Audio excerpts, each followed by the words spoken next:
heart beats fast, colors and drum.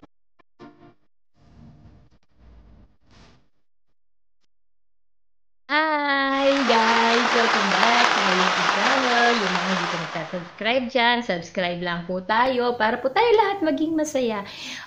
Umpisahan ko na yung kwento. Kasi, nitong isang araw, meron akong kasamahan dito na nag-resign sa trabaho. Medyo, hindi pa naman siya 1 year dito. Siguro mga 9 months, ganun. Before siguro mga 6 months siya. Kasi ako QA ako, tapos siya supervisor. Nagkaroon kami ng argument sa linya. Then, suddenly, hindi kami masyadong nag-uusap. Tapos, yung nitong nag-lockdown, nawala ako sa kwento ko. Ano ba nangyayari sa akin? Tapos, nung nag-start yung lockdown, medyo natatakot siya. Kasi baka daw siya may COVID, ganun. Nung one day, nalaman ko, nag-resign na siya. Talagang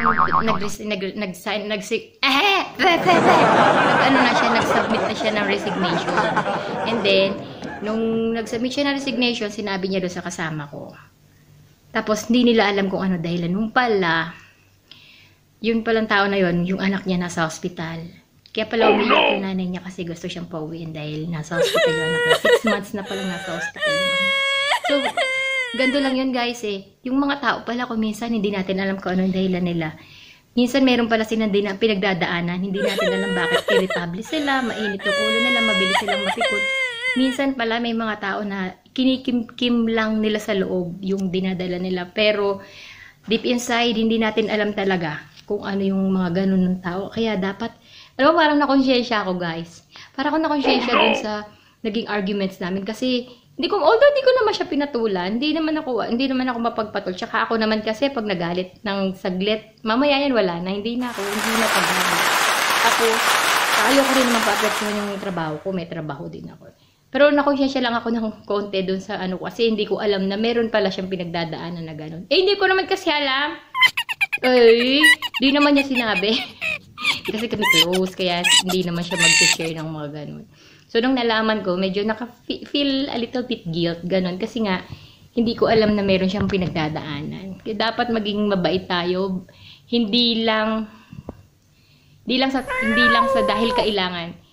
It is because we need to do it every day.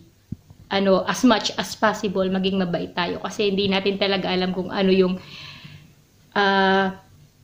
ng burden ng bawat isa sa atin. Dahil, syempre, di naman expose yung family nila sa atin, diba? So, may mga tao talagang may pinagdadaanan, kaya minsan, intindihin na lang natin, baka, yun yung bright side. Yung, baka meron siyang pinagdadaanan, kaya ganun. Just give an excuse, kahit, although, hindi natin alam talaga yung real reason. Tayo na lang sa sarili natin yung mag-isip na baka meron siyang pinagdadaanan na mabigat sa buhay niya, kaya hindi siya nagiging mabait or hindi siya nagiging approachable sa iba. So, ayan, I learned from my experience. Talagang, experience is the best teacher talaga. The best teacher talaga. Hindi ko naman sinasabi ngayon lang ako mabait. Mabait ako, no? Excuse me, mabait ako.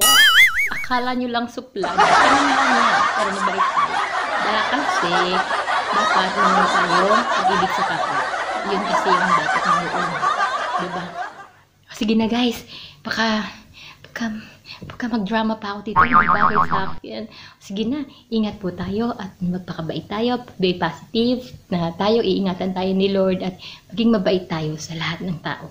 Hindi lang sa mga kakilala natin, kundi sa lahat ng tao. Diba? Daigin ng mabuti ang masama. Diba? Guys, subscribe na po yung mga di pa nagsa-subscribe sa YouTube channel ko. Bye-bye!